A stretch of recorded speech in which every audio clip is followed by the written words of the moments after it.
is our first time at WonderCon, so thank you guys so much for being here. This is so wonderful. I love this. And we have some very powerful women in film on stage with us today. I'm going to quickly introduce each of them, and then we'll go into questions for each of them and talk a little bit about their newest projects.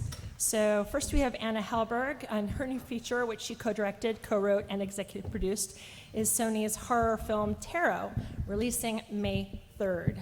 Hellberg also serves as a producer on the upcoming sci-fi thriller Distant, starring Anthony Ramos, and recently finished co-writing a feature project, The Wand, based on an original idea by Steven Spielberg. Amy Green is a film producer, stunt coordinator, and stunt performer whose projects include Suncoast, Knives Out, and Oscar winners The Holdovers and Sound of Metal. As a stunt performer, she recently had the pleasure of doubling Meryl Streep and Amy Ryan for Only Murders in the Building. It's pretty great.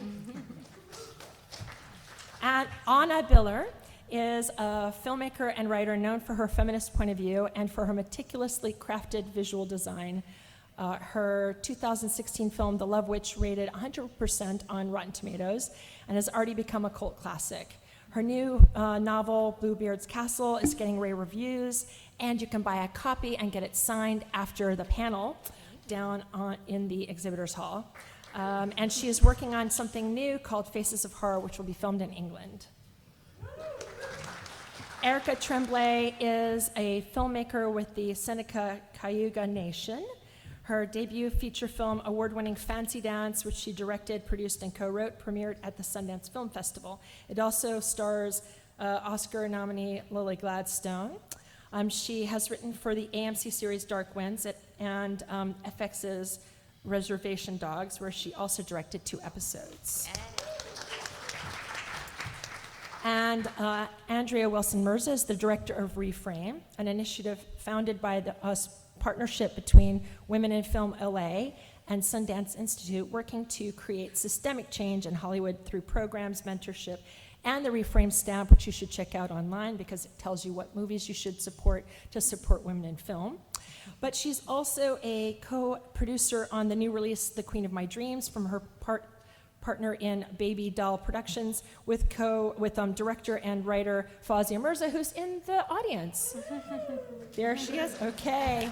All right, that's my beautiful panel. I'm Leslie Cromwell. I am the creator of Women Wrecking Hollywood. I'm also lead contributor with the Alliance of Women Film Journalists, and I write for the Motion Picture Association of America, and that's what I'm doing here. So welcome to my panel, and welcome you lovely ladies. We're going to start with the trailer for Tarot.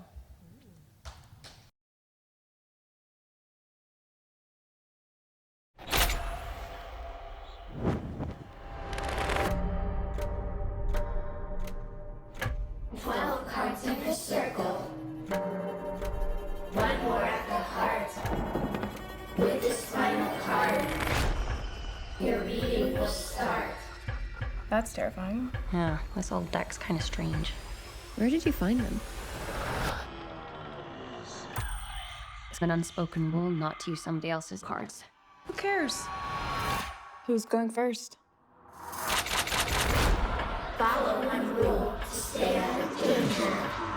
Hello? You're never to deal with a deck of a stranger.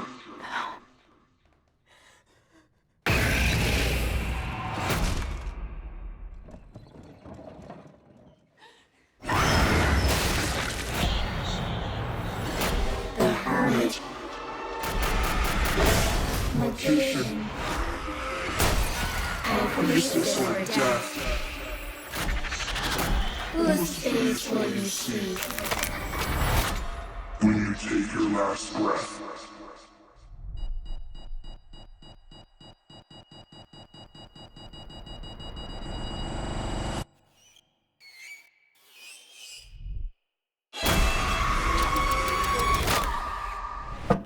Who's next?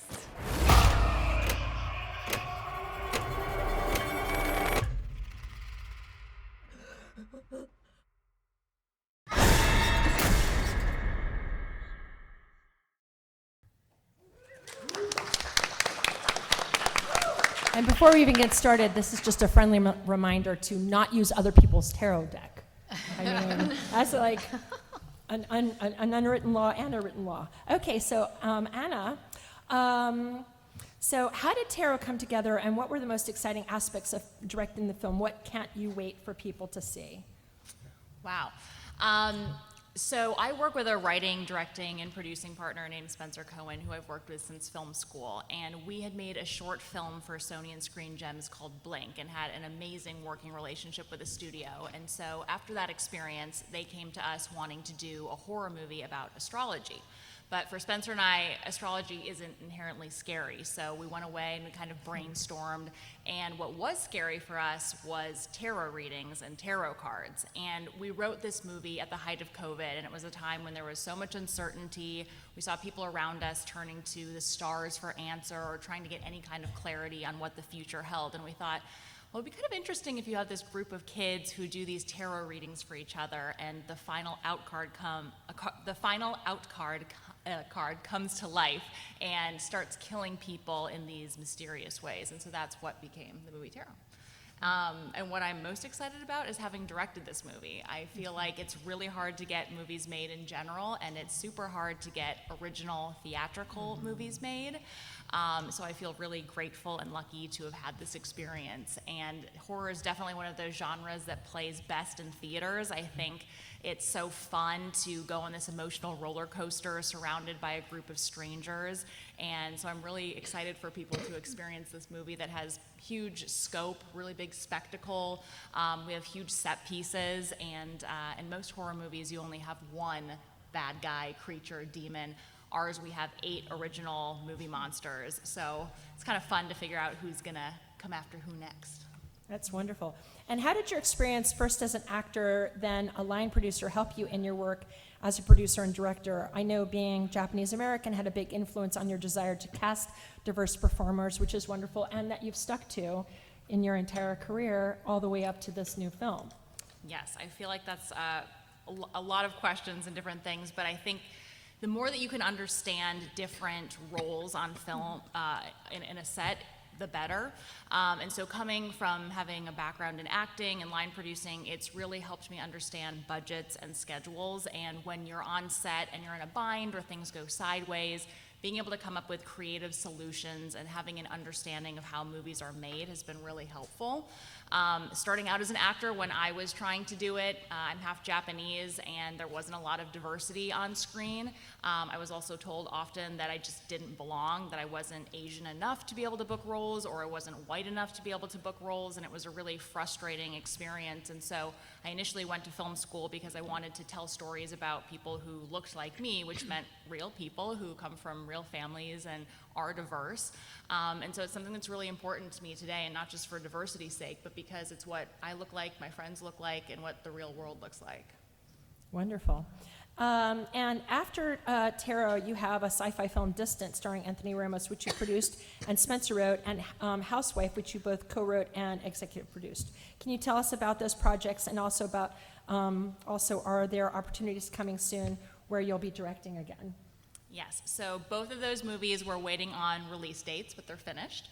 And we just set up the next movie that we're writing and directing, which hasn't been announced yet, so I won't talk about that, but hopefully we'll be shooting it this year.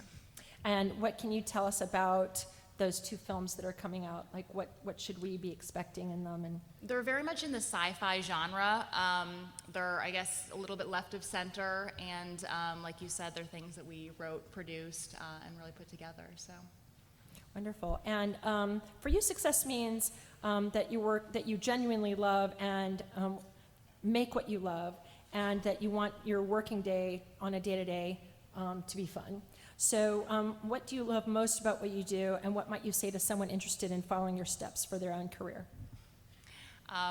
I am shocked every single day that anybody pays me to do this job, because it doesn't feel like a job. Spencer and I sit around and we talk about monsters and aliens and demons, and then somebody gives us a check, which is just the most fun thing ever. We're playing make-believe for a living, and I don't know how we've conned people into letting us do that, but it's really fun. And following my footsteps, I would probably say you should follow in Chris Nolan's footsteps instead. No. I think it's really just about staying in in this. You know, so much about it is not giving up and quitting. It's a really hard industry. But it's really, really rewarding and fulfilling and so much fun. And I think half the battle is just sticking with it.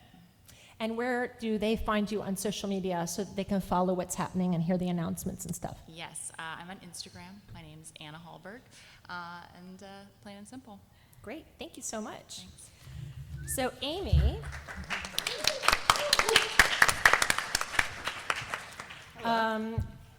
from your perspective, stunt coordinating and producing have a lot in common. Explain that and in what ways they work hand in hand. Sure, absolutely. So I am a producer and a stunt coordinator, and I do both on a lot of films, and sometimes I split it up and do one on one film and one on another. But they all kind of live in the world of safety, of course, and also I think one of the most important pieces to doing either one of these careers is to be kind. And when I speak on panels, I like to bring attention to humane work hours and being healthy and kind and safe on set. What we all do is actually, inherently dangerous. Sets are actually tough places to work, and we all work long hours. And hopefully, I can bring attention to something a little more healthy. Can you talk a little bit more about humane work hours and why that's so important to safety? Yeah, absolutely. So the last 5 movies I made, which was The Holdovers. Actually, I think we did it on Knives Out as well, but Knives Out, Sound of Metal, The Holdovers, maybe a little on Mother Android, I'm not sure about that one, but and the movie I'm currently making, we are shooting 10-hour work days. We never go over that. In the case of this next film I'm making, we're actually looking at 8-hour work days. So it's an extended schedule to shoot more days, but shorter hours, so that people can go home and be with their families at night and get rest and actually take care of themselves, and also do this dream job that we're all so lucky to do, because it's there's kind of a history and a culture of money coming first and getting the job done, and it would be great if we could do it in a healthier way. Mm-hmm. Absolutely. As stunt coordinator for The Holdovers, you had to design the scene where. Have you guys seen The Holdovers? Okay, just checking. Where Don Sessa dislocates his shoulder, which is a key story element. Yeah. Having dislocated your shoulder more than once, you had a unique perspective. How was that reflected in the finished film? And can you take us through what elements had to be considered for that scene? Sure, yeah. So if you haven't seen the film, it doesn't really give anything away. It's in the trailer, but our lead actor runs and hits a vault and jumps over it and crashes and kind of dislocates his shoulder. So when the director is Alexander Payne, and he and I have worked together before in the past, and we wanted to develop something that looked really horrendous, believable, and funny, and that became the dislocated shoulder. So I used as much of my own understanding from dislocating both my shoulders to put that together. And then we used a little bit of prosthetic work to make the shoulder look like it was out of place. An amazing, prosthetic team helped with that. But and then certainly performance from Dominic Sessa, who did a great job with that character. So. And then there's a scene where they put it back into alignment, which you had done some research on. Can you talk a little bit about that? Yeah. If you've seen it, you're probably squirming right now, but they really did, because the movie takes place in 1969. In the hospital, if you had your shoulder dislocated, they would wrap bed sheets around you, and you'd have like a nurse on one side and a doctor on the other, and they would just, coordinated lean back until they pull your arm back into socket. So that's the way we did it in the film, and yeah, it looks True to the pretty era. awful. Yeah. Very nice, very nice. You worked on Little Indy That Could, the Oscar-winning Sound of Metal. What elements of that film best example your work as stunt coordinator? Yeah. Sound of Metal was an incredible film that we were really passionate about for a long time, and it was a very small budget. And in that, sometimes stunts are a little bit more about safety than they are the big, crashes or buildings on fire or whatever. So in that, Riz had a lot of performance needs that came into, there's a moment in the beginning of the film where he's kind of trashing his trailer because he's so upset, and so in those moments, we, worked together for performance, found out, here's the best option, and then made it as safe as possible. But yeah, super proud of Sound of Metal. If you haven't seen it, go see it. Yeah, you've done well with the Oscar noms so far. I mean, Yeah, I have to thank say. You've said before, and you even said it here, that in terms of projects, kindness is key, and it's how you choose what you work on and who you work with. Can you share your thoughts a little bit more about that? Absolutely. So I, in both positions as a producer and a stunt coordinator, I hire a lot of people or cast a lot of people in stunts. And a lot of people are super talented and really creative, and I would love to work with them, but if they don't come forward with kindness at the beginning, then it's unlikely that I will. So I really look for someone who's going to start off on the right foot with kindness and being nice to everyone, inclusive on set all the way across the board. Everybody's important, and so I look for that for anyone who wants to work on movies with me. And do you not find that it tends to be the same people? Like, kindness is very easy to find in terms of like the people in the industry that are that way. They keep kind of gravitating toward each other, I think. Yeah, we kind of pool together. We do have, everyone says like film family sometimes with different movies, and we have a film family that we work with constantly. All sorts of different departments, but everyone who we know is going to treat everybody well and make for a healthy environment. So. And what is your experience of being a stunt coordinator and stunt performer as a woman in the business? Yeah, well, I think there's a lot of room for, there's more room for women now than there was in the past in stunts. And certainly in doubling, we should be able to find any, perfect double for any actor out there. Back in the day, it was a bunch of men throwing on a wig and then doing stunts for women. And we don't have to do that anymore. So there's lots of room for women who can do the performance and double. And there's also lots of room for women in the leadership positions, like running a department, like stunt coordinating. I feel like that's just kind of coming into its own, and I want to encourage other women to jump up and be leaders as well. And where can we find you on social media? Sure, yeah, Green Machine Stunts. Green Machine Stunts, and that's on It's Instagram or, yeah. and on what On was the formerly website. known as, Yeah. we should avoid it like the plague. Okay. Okay, great.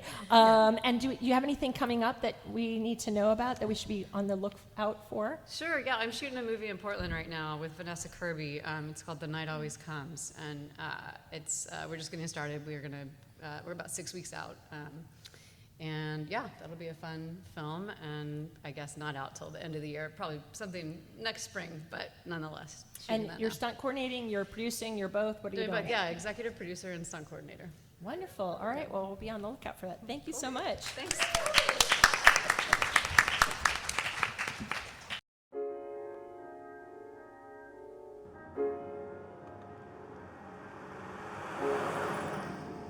After Jerry died, the cops wouldn't stop harassing me. They couldn't prove anything. They actually thought that I killed him. Anyways, San Francisco got to be a really bad trip after you left. And that's when I remembered you had that extra apartment. Hey. Hi, I'm Trish. Hi, Trish. Well, what do men want? Just a pretty woman to love and to take care of them. Love me. Love me. What I'm really interested in is love. You might say I'm addicted to love.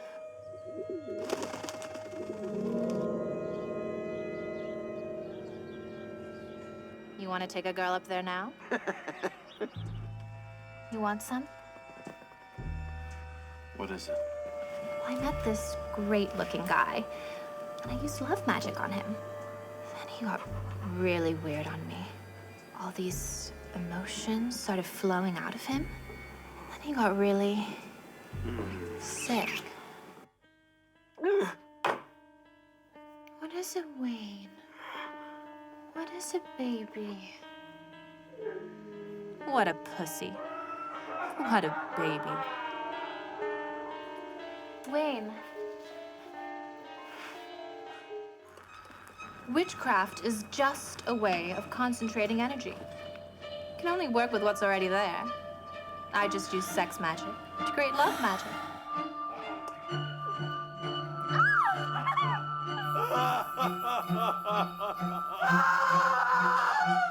Sometimes it's almost scary how strong the love gets. And sex magic, of course.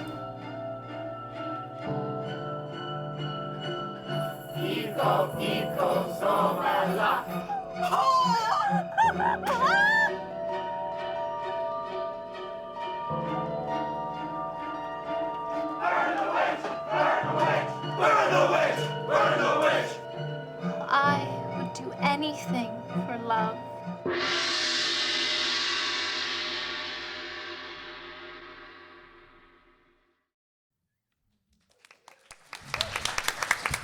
So The Love Witch came out to universal acclaim and won a bunch of awards and is listed at number 41 on Rotten Tomatoes' list of the top 100 horror films. You wrote, directed, produced, composed the score, and more. And what I love about the film is how focused on women it is, how we are perceived, and the archetypes and tropes we fall into. Can you talk about your inspiration for that and for your work? So when I was in school, in film school, I read a famous feminist essay by Laura Mulvey called Visual Pleasure in Narrative Cinema. And she made the claim that visual pleasure in narrative cinema was for men. And I didn't really believe it. And then I started really thinking about it. I thought, yeah, that's actually true. I hadn't really thought about it before I started going through the movies. And then I started to think about how I wanted to make a challenge, like to create something, like a cinema of visual pleasure for women. And I also started thinking about why I'd always loved old movies more than new movies. I know this was years ago, but I always liked movies from the 30s and 40s. And I realized that it's because half of the movies actually were for women. They were written for women, for female fantasy, for female things that happened to women that were different than the things that happened to men. And, fun, play, pleasure, glamour. Beautiful women weren't seen as dumb, as bimbos, or as lesser in any way. You had great movies like Mildred Pierce, which is, like an incredible women's picture, but also an incredible just piece of cinema in general. And so I made that my life's work. And what was really interesting is that I didn't set out to make like a kind of a manifesto myself with my movies. I just started to try. I said, I'm going to be honest, and I'm going to do something that feels honest and real, like the things that really are my fantasies, even if they're really not politically correct or embarrassing or just seem like sort of bad or stupid or embarrassing or absurd. I thought I'm just going to be honest. And what happened was really interesting, because even starting with my very first student short film, people went kind of nuts over what I was doing, like as if I wasn't allowed to do it. Like a lot of women got really into it, but a lot of men, or even some other women, got really angry, like as if I was doing something that I wasn't allowed to do. So then I realized there's this unspoken, it's illegal. I mean, not actually legal, but it's socially illegal to talk about things that I'm thinking, well, how can it be so illegal to talk about something that's just my own personal experience? And so that's where the personal becomes political. But I never intended, it's like I'm not like a man-hater. So if I'm like making a movie and it's showing like things that happen between men and women, like how does that make me a man-hater? Do you know? Like it just could just, it's just like only just from my point of view. And my movies are actually very friendly and funny and everything, but there's been so much rage and so much like trying to ban what I'm doing. And that's made me, so like my first feature film, Viva, was kind of about how it feels to be both like a non-human person where you're not treated like a human being, but you're also treated like you're something better, more special, more, like a sex object is like more than a person, but it's also less. And so it was about that experience. And then after all the backlash I got over Viva, it inspired me to make The Love Witch, because I thought, well, just being a woman and trying to accomplish something is like being a freak, it's being a monster. You're still a sex object, but it's like, what is inside is what's interesting. So it's always about this split. My films are always about this split between what's inside and what's outside. The outside, so in The Love Witch, the outside of Elaine is this beautiful woman, that men can project their fantasies onto, and she's constructing herself the way on purpose. But inside, she's, she's got all of this stuff going on that's very personal. And that's like a witch from the inside, somebody who's, anyway, a real human being with dimensions. Yeah, and so you have a new novel that just came out that you can get downstairs and get signed by her in the exhibitors hall after the panel. But can you talk a little bit about why you chose Bluebeard as sort of an archetype and where you're coming from and what drew you to that subject matter and why you think it's important to kind of come at from the perspective that you do in this book? Oh, because this is just like, it's the scariest thing for women, I think, is to feel like there's a man who wants to kill you, especially if it's a man that you love. And so that's like the basis of like the female-oriented thriller is, I love this man. Is he the love of my life or does he want to kill me? I thought that's the most exciting premise that I can think of for like a gothic, and it really is the most gothic premise. It's Jane Eyre, Rebecca, it's all based on that premise. So I wanted to play with that. I thought that would be fun. But there's also something around the idea that there's this perpetuated idea that we can fix men, and that even if they're rough, air quotes, or difficult or emotionally unstable, that we can kind of fix it in some way, and that you're coming at that very directly in this book. Well, here's the thing. It's like romance is a hugely popular, famous genre that it's just like people just devour these romance books, but whenever a man is like, he's about to be very scary and dangerous, then suddenly he's not. It's like Twilight. Oh, he's a sparkly vampire. He's so fun and cute. He's like drinking blood, but really, he's really just nice. He's my guy. And it's like, what is that? I mean, I don't know. I mean, I love that stuff too, but on the other hand, not a great message. Well, I mean, like stuff happens, that's really, really terrible that we don't talk about, and I couldn't find a book where the man who was he seemed like he would be dangerous actually turned out to be dangerous. Like you see those books, but they're not the man you love. It's not the man you love anymore. They used to do it like in the 40s. Now it's never the man you love. It's like it could be someone chasing you. It's like Freddie or somebody, but it's not your man. You know what I'm saying? But usually in real life, it is your man. It is your man. Right, absolutely. Yeah. So where can we find you on social media? I'm on Twitter, Miss Anna Biller, and I'm on Instagram, Ms. Anna Biller. Okay, and what's the next project? I'm doing a feature film called The Face of Horror, and we just cast it literally like 2 days ago, so I'm so excited. We're going out to financing, and it's going to be shot in England, and it's based on a Japanese ghost story, and it's going to be really scary, and we have a really fantastic A-list cast for it. Wonderful. Thank you. Going back.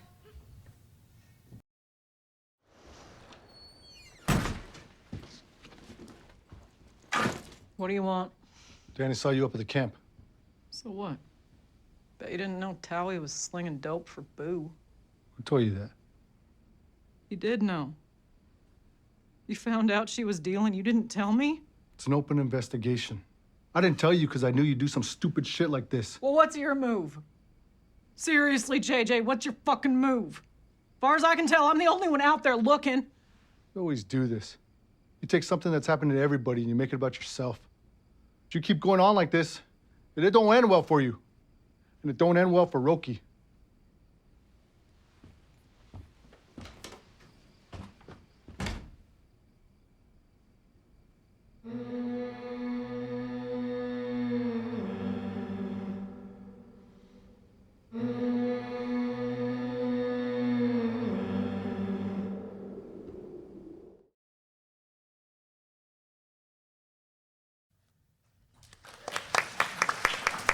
Okay, so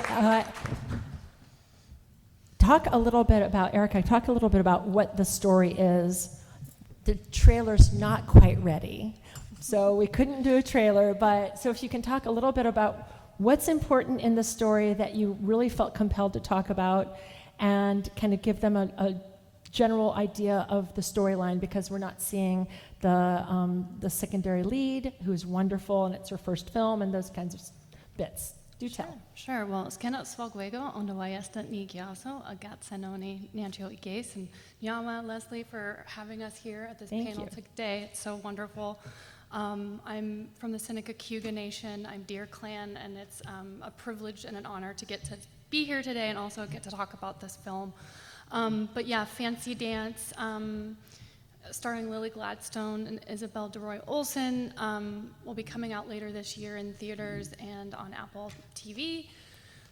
It follows a Native American woman whose sister has been missing for several weeks, and she becomes the unlikely caretaker to her 13-year-old niece, Roki. Roki's convinced that her mom will show up at the powwow where they do the mother-daughter dance every year. And CPS, the state, comes and removes Roki from the reservation and from Jax, her aunt's care, and kind of removes her from the only home that she's ever known on the reservation and places her with her white grandparents. And Lily's character, Jax, doesn't think that's the right answer, so she scoops her up in the middle of the night, and they go on a road trip, in part to celebrate this powwow and this connection at the end of the road, but also to try and see if they can find out where the mother is. And so, yeah, that's the main story. And what drove you to wanting to do a story that was about missing and murdered Indigenous women, and take up that story, as well as talking about schooling and who gets to school the children on reservations and in the native land? Sure. So I grew up in my community in northeastern Oklahoma, southwest Missouri, and I think anyone who comes from an Indigenous community, we're all facing the murdered and missing epidemic, not just of women, but of children and men as well. And it's just something that's kind of a constant in our communities. There are always missing posters, there are always Facebook posts, there are always people that we are looking for. And I didn't go to film school, or I didn't even really know that was a thing, but I have always loved film, and I was doing a 3-year-long language immersion program in my language, Cayuga, and I just thought to myself, well, I'm gonna go for my dream. And so I made a short film also starring Lily Gladstone called Little Chief. You can find that on YouTube.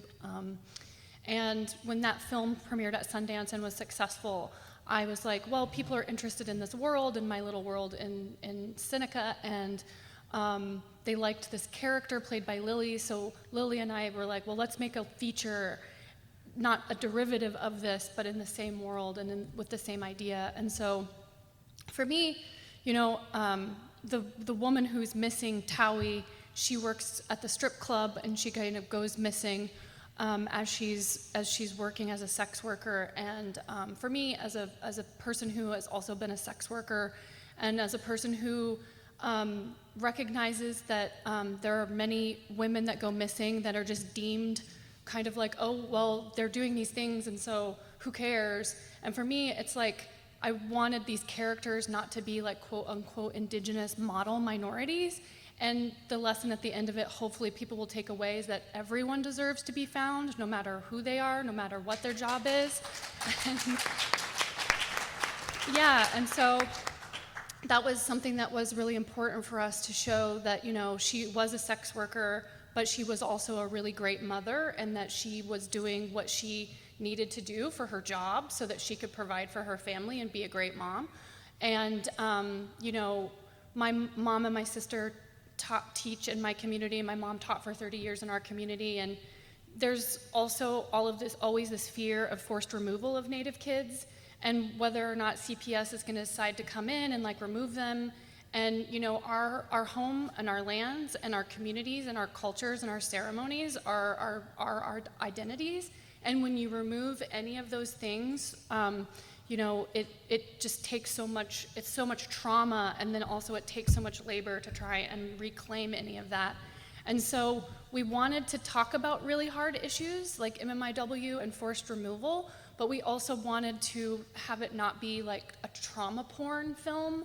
And this film is not gonna be like you never see a dead body, you never hear specifically about the violence. Like, we made great care to work with our elders and faith keepers, because what this story really is about the relationships between an aunt and a niece, and how our relationships with each other and our love can transcend trauma. And hopefully, we'll have people who may not know about these topics be outside of them and be able to connect in a human and humane way to a culture and a community that they might not know much about. Right. And you're so passionate about keeping Native language alive that you have taken part in the 3-year intensive program that you just mentioned. In Fancy Dance, Jax and Roki shift back and forth between English and Cayuga, although there are less than 20 people who still speak it fluently. And that's just one aspect that really speaks to the destructive force of colonization. But can you talk about the language and your choice in that, and what that experience was like as part of the production and creating the film? Yeah, so, for me, when I was learning the language, I grew up in Oklahoma, Haudenosaunee community in Oklahoma, and so we lost our last fluent speaker in 1989. So I didn't grow up with the language around me other than rote memorized speeches in the Longhouse. And so when I embarked on learning the language, I moved to a Haudenosaunee community in Canada for 3 years and learned and spoke 8 hours a day, and it was a very intensive program. And when we were learning the familial words, we learned the word for mother is knoha, and the word for auntie is knoha'a, which means little mother or your other mother.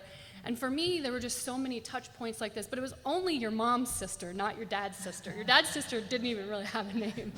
But there were so many of these moments as I was learning the language that broke open this other worldview. And while those things exist in our creation stories and our teachings, colonialism and patriarchy and white supremacy are so, pervasive that we can't help but be touched by those systems and those corrupt systems. So, everyone, if you don't know the gender of a person, it's a she. If it's a mixed group of people, you're all she's in the language. And so it's kind of this thing where it's the opposite of English, and the fact that the matrilineal line and the matriarchy is so powerful in the language. The slang word to have sex is she hides it. And so the power, the word fuck, and it's the power lies with the woman. I kind of dig it. That's awesome. And so for me, I was just so inspired by this worldview that I was seeing in the language and this culture, and recognizing that that was alive and well on this continent, less than 400 years ago. And to know that that's a vision that can be real and can be true and can be reclaimed. And so the language was so important to bring into this film. And, young people like Lily and Isabel's age don't speak the language fluently, and so I wanted to imagine what that would look like. And so these two characters are bouncing back and forth between English and Cayuga, in many ways the way that we would when we were in immersion, And one of the things that was so important for us as a cultural touch point on the production is the first day I handed out lanyards, and I had worked with language revitalists and elders because when a language is dormant, there aren't new words, right? So we created words for action and sound speeds and cut. And by the third day, everyone, native, non-native, were using those words as a part of the actual making of the film. And so the language was so important. I love that. Part of the film is shot during a powwow, and it is one of the numbers of scenes in Fancy Dance that really feels joyful. And you talked about it's not just it is centered in grief in terms of their search for their loved one, but there's a lot of joy in it too. How did you make that happen, and can you talk about that experience and others that inject a joyful element to the story that is based in grief? Sure. So I think joy is just, and laughter and just humor, especially working on the show Reservation Dogs, which is this great mixture of tragedy and comedy and the way those things meet together. And like when we're in the writer's room writing for a show like that, it's all native writer's room.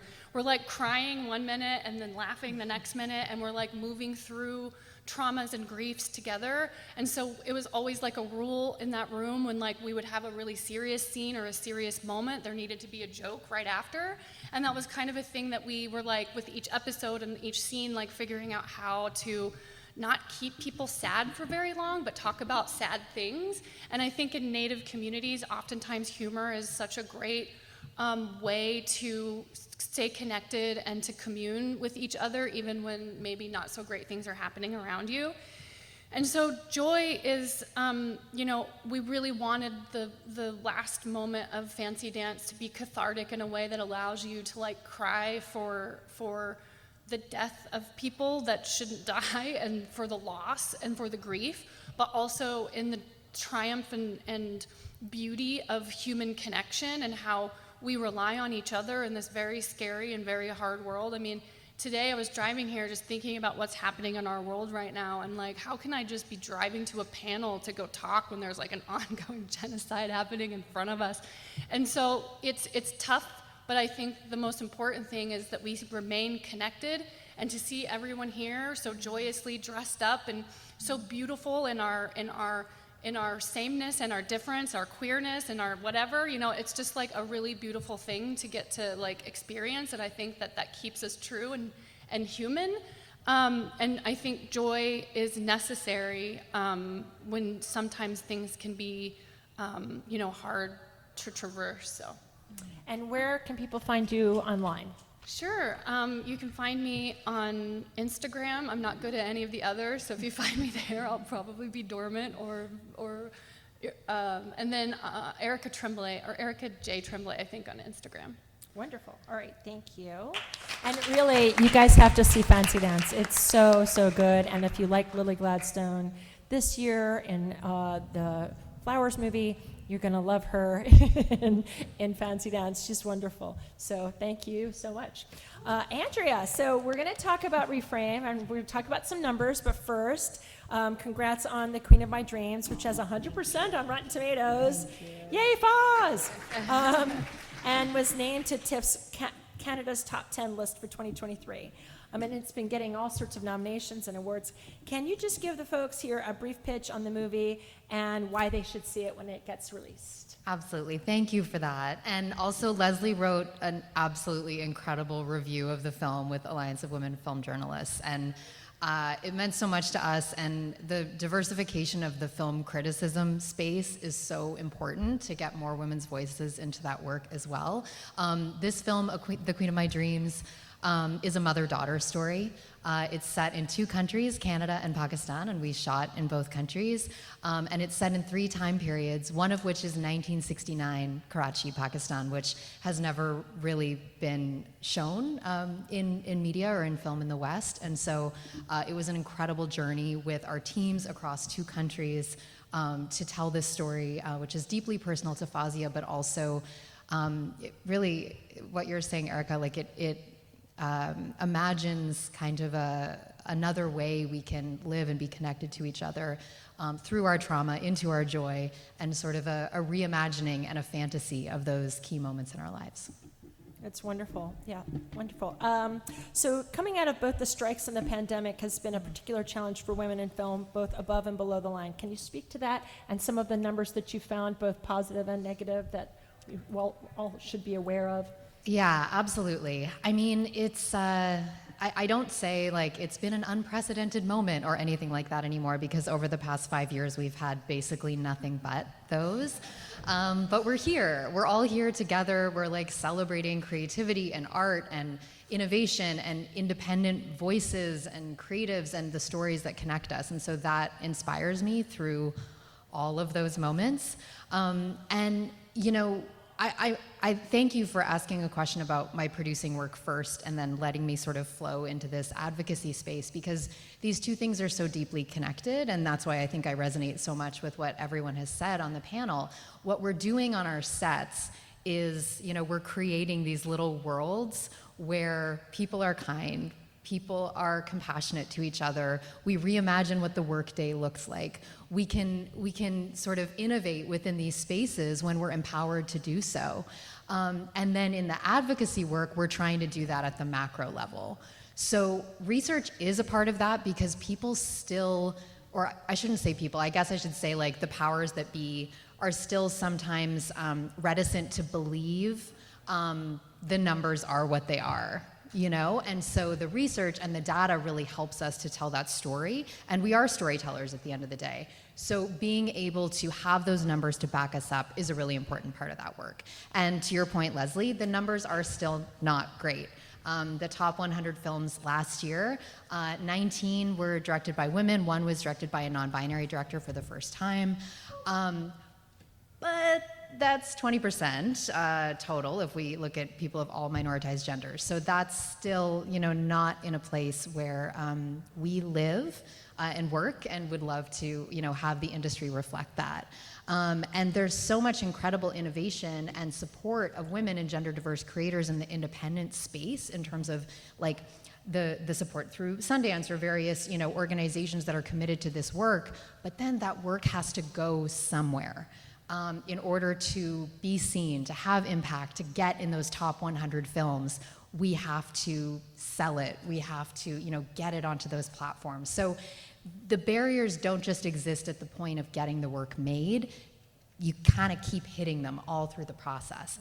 And that's why we have to keep innovating and dreaming and imagining something better. It's not just about like taking men's seats at the table. It's about inventing an entirely new word for table and gathering around it and figuring out what we really want and dream for this industry that we love to look like. Because also the numbers are showing that when they create, when women create, when they create for, you know, a broader spectrum, and it's not just, you know, the usual male lead and all of what we've seen for the last 30 or 40 years, people come. They come, they support it. They, you know, as per Barbie, like we support, and we're 51% of the population. So women go to see movies about women, and men go to see movies about women. So I think that is really the message. And it's really important for you who are here in the seats, committed to hearing about these female filmmakers, to also vote with your money and to go see these films, to seek out films that are directed by women, that are produced by women, that are written and directed by women, because it makes a huge difference. It means that you're actually going to see yourself on screen, and you're going to see more people shown on screen, not just white girls, but, you know, all different kinds of people, trans folk, non-binary folk, and you have to spend your money in those places to support the belief and the truth that we're there. We want to see it, right? We want to see it. We want to see it, and we know that audiences want, because audiences are made of humans, and as humans, we want to, you know, see ourselves represented and connected with, you know, we want to see that truth that we live, that, you know, look at the diversity of perspective just on this panel alone, you know, and what that is going to mean in 5 years for this industry if each of these women continues to get invested in. Like, that's the real power of representation, is like what are the benefits going to be in the long range. So it can't just be about like a pop-up flash in the pan fad of supporting this person or that person. It has to be a long-term investment, because that's how you get a Christopher Nolan or a Greta Gerwig. People have been investing in them for a long time. And so I do believe that we are shifting towards an audience-driven economy. That's what I would love to see, you know, our industry be more reflective of, that it's not just 5 guys in 5 rooms making these decisions, but it's really driven by people who watch and consume this work and celebrate this work. And so using your voice as fans, being on social media. As an independent filmmaker, I talk about Letterboxd all the time, like reviewing independent films on Letterboxd, because people look at that as, you know, proof and confirmation and ways to mitigate their risk in investing in independent voices. So these are all like tangible things that, you know, you can do when you love content, just giving it that little extra boost, that little extra love with your voice. And can you just give them a little pitch to go on to Reframe, because you've got like a minute to do it, but I still want you to do it. Love it. Okay, 1 minute. So there's a stamp that we award through Reframe called the Reframe Stamp. It's a mark of distinction presented in partnership with IMDb Pro, and we look at productions above and below the line. We look at who's working on the film, and we give the Reframe Stamp to productions that demonstrate gender balance, so that there's a commitment to having women department heads, to really having a set that's more reflective of what the world looks like. So you can check out films and TV series that have received the Reframe Stamp on the website, reframeproject.org, or also on IMDb and IMDb Pro. And supporting those projects, seeking them out, is a really great way, again, to use your voice, to use your dollars, to say, you know what, I love this film, and it matters to me that it was made in a way that was inclusive and, you know, working towards the future that we want to be a part of. And it also supports the idea that there are male filmmakers who hire below the line, who hire women, who support women as writers, as producers, and below the line. 1,000%. And I mean, they get yeah. Reframe stamps also. So those are films we want to support as well, because we need allies. Exactly. So it's a essential collaborative too. art form. You know, our worst stat this year was for women cinematographers. Only 3% of the top 100 films were shot by a woman cinematographer. And, you know, for any of you who've worked on a film set, the voice of that cinematographer is incredibly important to the culture of the whole crew. Mm-hmm. So when you consider that 97% of those films had a male DP, even though 20% of them had a woman director, I think it's something really important to consider, and that's why the data from something like the Reframe Stamp is really, really helpful in being able to look at those numbers and consider like what that actually correlates to on set and how it looks and feels. So, you know, hire women DPs. That's Yeah. I guess my final thought. So when you leave today, bear in mind that you can watch this entire panel online, and that's the QR code for it, but also you can just search Women Rocking Hollywood 2024. It will be online. And also remember to support female filmmakers in general and these in specific, and a round of applause for these wonderful women doing wonderful work. Thank you so much to you two for coming to this. I so appreciate you for supporting women in film. So thank you.